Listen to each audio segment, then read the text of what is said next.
Je vous propose de partir à la rencontre de chercheuses et de chercheurs français dont l'audace repousse chaque jour les frontières du savoir.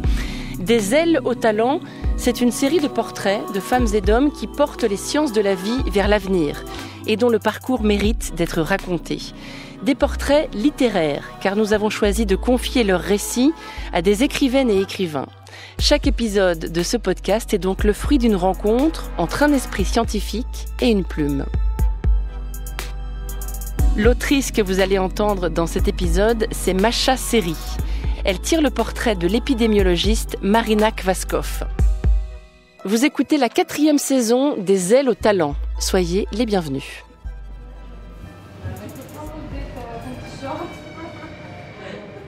Pas de blouse blanche, ni de stéthoscope. Aucune table d'examen, ni de pipette en vue. Marina Kvaskov n'est pas médecin, mais docteur en santé publique dans le domaine de l'épidémiologie, soit l'étude de la répartition des maladies et des problèmes de santé dans une population donnée.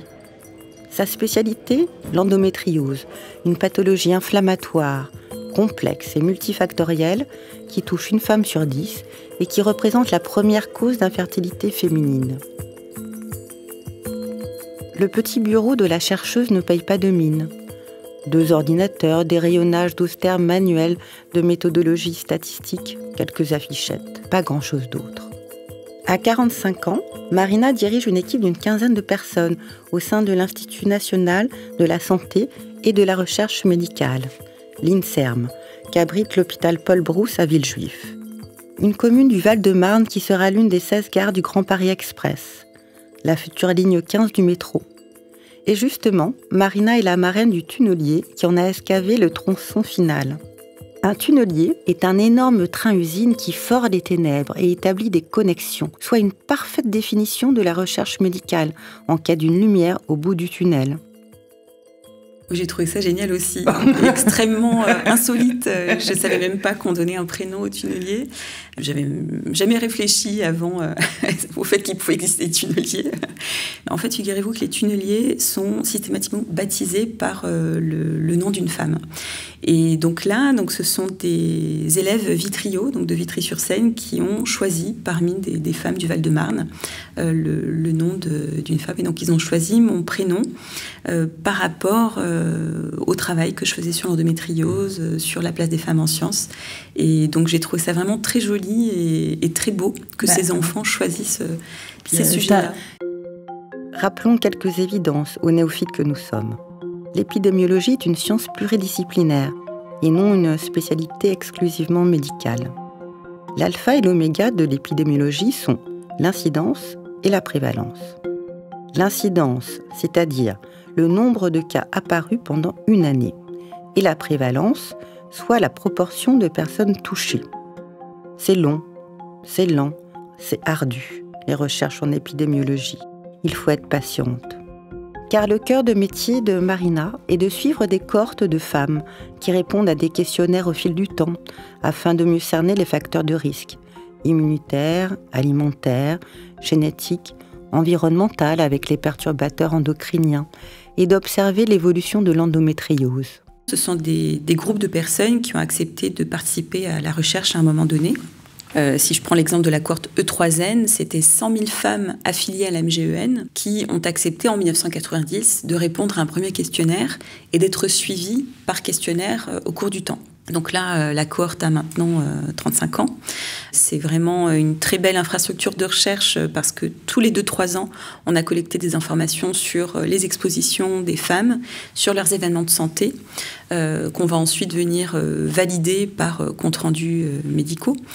Donc tout ça nous permet de constituer une grande base de données où on réalise un codage des variables. Ce n'est là qu'un pan de ces multiples activités qui comprennent des conférences, l'enseignement, la participation à des comités ou à des congrès, la rédaction d'articles scientifiques et la vulgarisation des savoirs auprès du grand public. Une chercheuse comme elle s'occupe aussi de diffuser les résultats obtenus au niveau politique quand ils peuvent avoir un effet sur les politiques publiques. La quête de financement l'accapare beaucoup. Convaincre de sa recherche,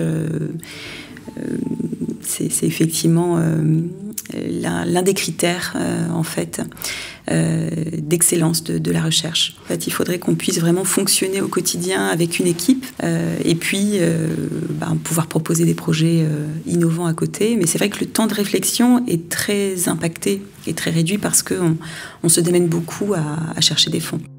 Par chance, Marina sait convaincre. Cette mère de 2 enfants est, selon ses propres termes, pugnace, optimiste et obsessionnelle. Autant de qualités nécessaires pour s'aventurer depuis 20 ans dans l'étude de l'endométriose. Depuis sa thèse, elle a été distinguée par de nombreux prix internationaux, dont celui récompensant les jeunes chercheurs de la Fondation Bettencourt-Schuller en 2010. Elle a levé près de 12 millions d'euros et a formé 40 étudiants. Bel exploit pour une fille d'horticulteur qui n'avait jamais envisagé d'aller si loin. Marina s'est en effet épanouie à la campagne, dans l'arrière-pays cannois. Ses parents y cultivaient sous serre des roses destinées aux fleuristes de France et d'ailleurs. Des hectares de pétales à perte de vue. Mon père allait couper les roses, mettre de l'engrais, etc. Ensuite, il les triait.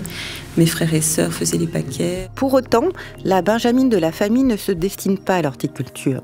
À peine sortie de l'enfance, Marina s'intéresse aux maladies et à leur développement. Son père est autodidacte, ses parents n'ont ni l'un ni l'autre fait d'études supérieures. Il lit Science et Vie, un magazine de référence à l'époque. Fils d'un émigré russe ayant fui le stalinisme, c'est un homme anxieux auquel les microbes font peur. Il impose à ses enfants de se laver les mains plusieurs fois par jour. On parlait de microbes, on parlait de maladies. Et je me disais, mais c'est incroyable, les maladies. On dirait qu'il existe plein de maladies différentes. Qu'est-ce que ça fait dans le corps? Pourquoi ça vient? Finalement, c'est curieux, en fait, de se rendre compte de ça. Et moi, ça m'a passionnée, en fait, de me dire, finalement, c'est vrai qu'au niveau des maladies chroniques, il y a des personnes qui tombent malades, d'autres qui tombent pas malades. Qu'est-ce qui fait qu'on reste en bonne santé? Qu'est-ce qui fait qu'on est susceptible de développer une maladie? Et donc, voilà, sans le savoir, j'étais intéressée par l'épidémiologie. À peine sortie de l'enfance, Marina s'intéresse aux maladies et à leur développement. Sa vocation naissante est toutefois contrariée par une piètre moyenne en mathématiques. Pas plus de 4 en classe de seconde, l'année où ses parents se séparent. D'où la recommandation formulée par la conseillère d'orientation d'opter par dépit pour la filière littéraire. Pas question pour son père, non. Pas question que sa fille Marina s'écarte de la voie qu'il a tracée pour elle. Elle va redoubler, elle fera un bac S, elle sera ingénieure. C'est un bon métier, ça, ingénieur.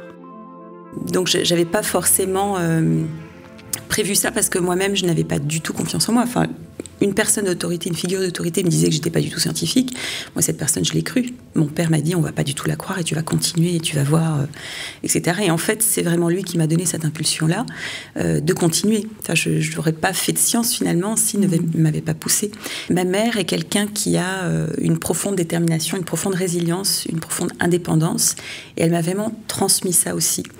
Je me suis découvert à l'adolescence et puis ensuite en grandissant à l'âge adulte, une détermination, la capacité de croire finalement que en étant fixé sur un objectif, sur un rêve, on peut y arriver et finalement de ne pas écouter le reste.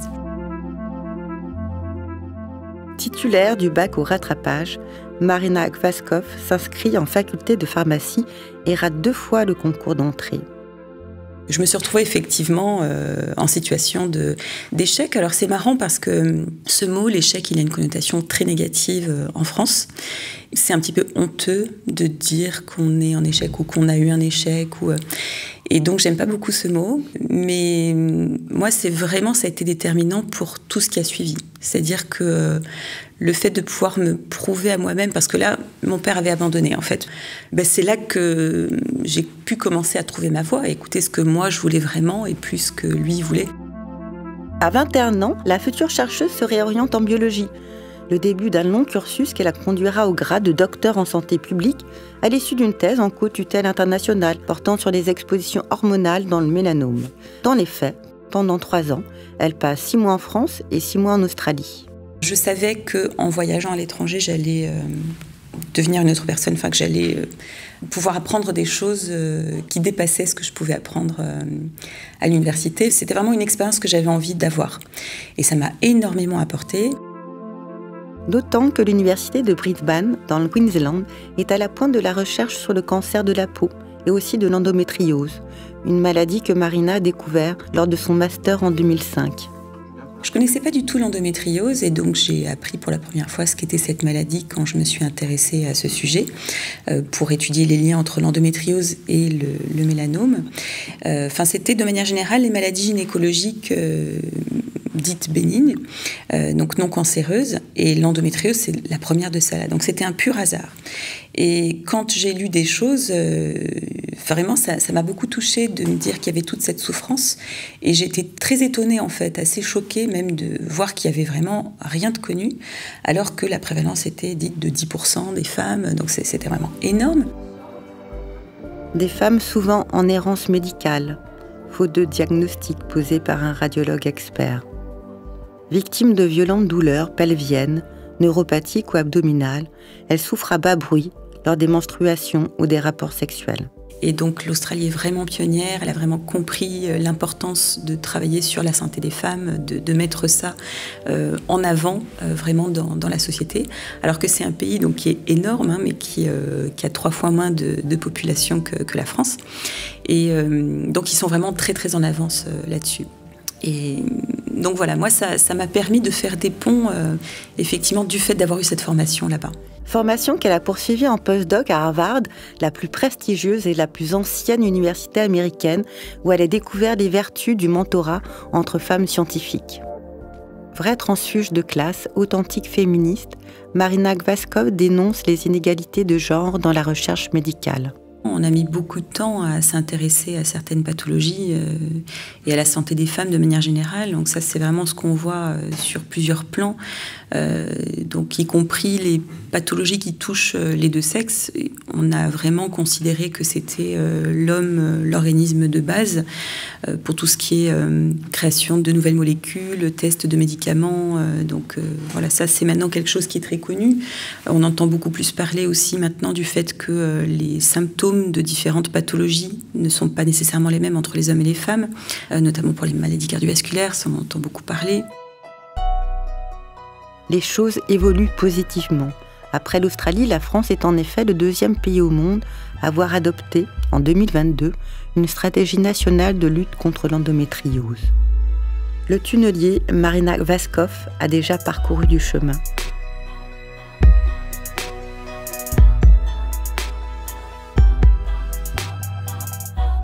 C'était le portrait de l'épidémiologiste Marina Gvaskov, un texte écrit et lu par Macha Seri.